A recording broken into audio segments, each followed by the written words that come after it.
Olá, queridos, tudo bem? Sou Ana Carolina, professora de Física e mediadora do pré-vestibular social. Vamos estudar o capítulo 10 da apostila de Física do módulo 1, que tem por título A Segunda Lei de Newton. A segunda lei de Newton também é conhecida como princípio fundamental da dinâmica. Essa lei relaciona o efeito da força, um dos efeitos da força, que é causar uma aceleração.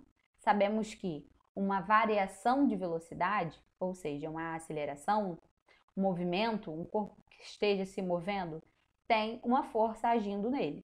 Logo, a aceleração é proporcional, a força é proporcional à massa e à aceleração desse corpo. A aceleração adquirida por um corpo é diretamente proporcional à força, ou seja, quanto maior for a aceleração que esse corpo receber, maior será a força produzida por ele. E inversamente proporcional à massa do corpo. Significa que, quanto maior for a aceleração, menor será a massa desse corpo.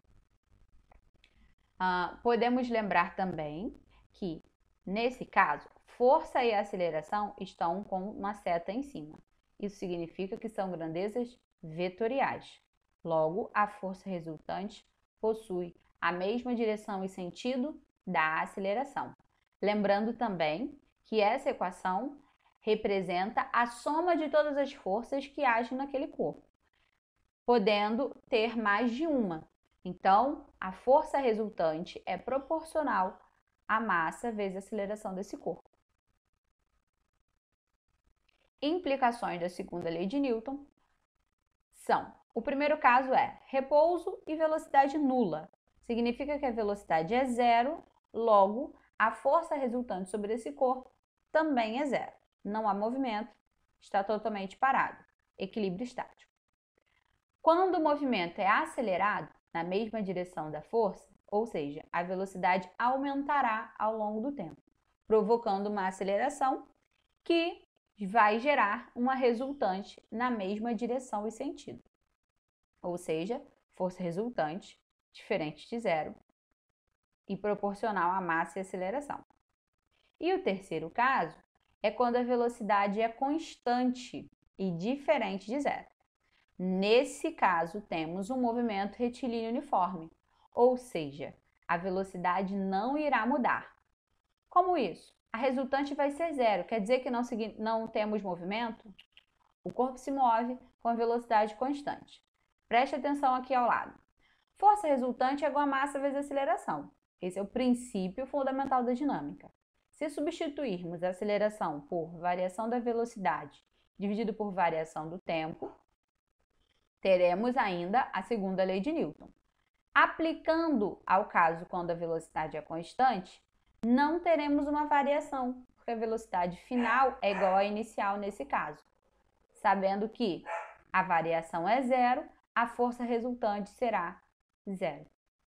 Temos aqui um típico caso de equilíbrio dinâmico. O significado da massa. A massa é uma medida da inércia do corpo. Então, quanto maior for a massa desse corpo, mais difícil será para mover esse corpo.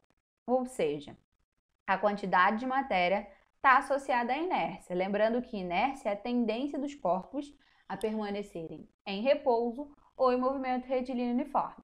Se eu comparar corpos de massas diferentes, o que tiver a maior massa será mais difícil de mover. Logo, podemos dizer que a massa é uma resistência ao movimento. Unidades de força. Para o sistema internacional, massa deve ser medida em quilogramas, aceleração em metros por segundo ao quadrado, o que nos gera uma força de 1 newton. Então, 1 newton é quilograma vezes metros por segundo ao quadrado.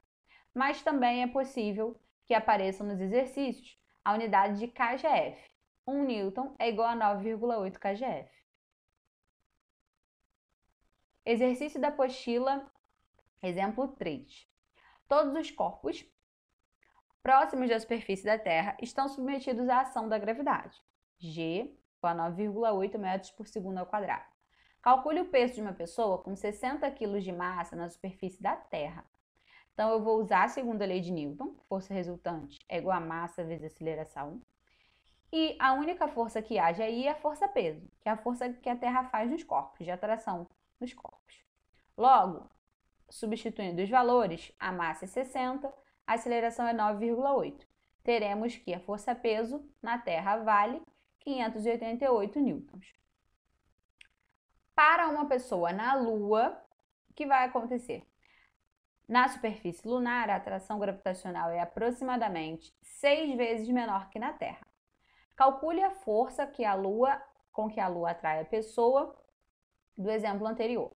Então, vamos usar os dados do exemplo anterior, mas calcular o peso dessa pessoa na Lua. Logo, o peso será a massa da pessoa vezes a gravidade na Lua. A massa é 60, a gravidade na Lua é a gravidade na Terra dividido por 6. Isso vai resultar, simplificando 60 com 6, 10 vezes 9,8, 98 newtons.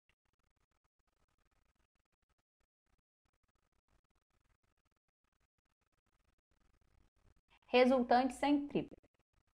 No movimento circular uniformemente variado, estudado alguns capítulos anteriores, sabemos que também há uma força, que aponta para o centro, e uma força que é tangencial. Pela segunda lei de Newton, força igual a massa vezes aceleração, podemos determinar a força centrípeta, que atua sobre esse corpo. Força centrípeta é igual a massa vezes aceleração centrípeta. Logo, força centrípeta é igual a massa vezes velocidade linear ao quadrado dividido pelo raio. Se substituirmos que velocidade linear é ômega vezes r e elevar ao quadrado, simplificando, o r de baixo corta com o r de cima. Então, força centrípeta é igual a massa vezes a velocidade angular ao quadrado vezes o raio da trajetória. Perceba que aqui há as duas componentes da força, centrípeta e tangencial. E essa é a força resultante, que depende do módulo da velocidade, se aumenta ou diminui para determinar se o movimento é acelerado ou retardado. Para resolver exercícios de dinâmica, primeiro, desenhe as forças. Isso é muito importante. Depois, descubra a direção e sentido da aceleração. E terceiro e último passo, aplique o princípio fundamental da dinâmica. Vamos resolver o exercício 8 da apostila. Um bloco de 2 kg desce um plano inclinado de 30 graus em relação horizontal, com aceleração constante de módulo igual a 3 metros por segundo ao quadrado, como ilustra a figura. Supondo que a aceleração da gravidade é 10 metros por segundo ao quadrado, calcule a intensidade da força de atrito que um plano inclinado exerce sobre o bloco. Aqui temos o desenho do bloco descendo o plano com aceleração e um ângulo de 30 graus com horizontal. Desenhando as forças, teremos força-peso, sempre vertical para baixo, apontando para o centro da Terra. Força normal, a força que o plano inclinado faz no bloquinho, sempre perpendicular à superfície. Força de atrito, contrária ao movimento. Como o bloco desce a rampa, força de atrito estará contrária. Aqui em preto temos as componentes x e y da força-peso. Por quê? Lembrando lá do capítulo de vetores, onde aprendemos que um vetor na diagonal ele é composto por uma projeção na horizontal e uma projeção na vertical. E esses dois vetores aqui, px e py, somados, dará o vetor P, que representa a força-peso. Então, utilizando esse ângulo aqui de 30 graus, que por geometria vai estar entre PY e P, lembrando que aqui é 30, aqui é 90, aqui é 90 menos 30, 60. Se aqui é 60, aqui só pode ser 30. 60 porque a soma dos ângulos internos de um triângulo é 180 graus. E daí temos que Px vai ser P, módulo da força-peso, vezes o seno de 30, e a componente y, Py, será o módulo da força-peso vezes o cosseno de 30 graus, ok? Aplicando a definição de seno e cosseno. Usando a segunda lei de Newton, aplicando a segunda lei de Newton, que força resultante é igual a massa vezes aceleração, o movimento se encontra na direção x, por isso eu estou usando Px e Φ. Então, Px menos Φ será proporcional à massa vezes a aceleração, ok? Eu não usei Py nesse caso porque o bloco não se movimenta na vertical, ele só se movimenta em y. Ele não se movimenta em y, ele só se movimenta em x. Px, como havíamos colocado aqui, é o módulo da força-peso, massa vezes a aceleração da gravidade, vezes o seno de 30, que é meio. Φ eu quero saber, massa vezes a aceleração. Igualando, passando Φ por outro lado e voltando, deixando a massa e a aceleração para cá, teremos que a Φ é 10 menos 6. Logo, a força de atrito vale 4 newtons. Bons estudos e até a próxima aula.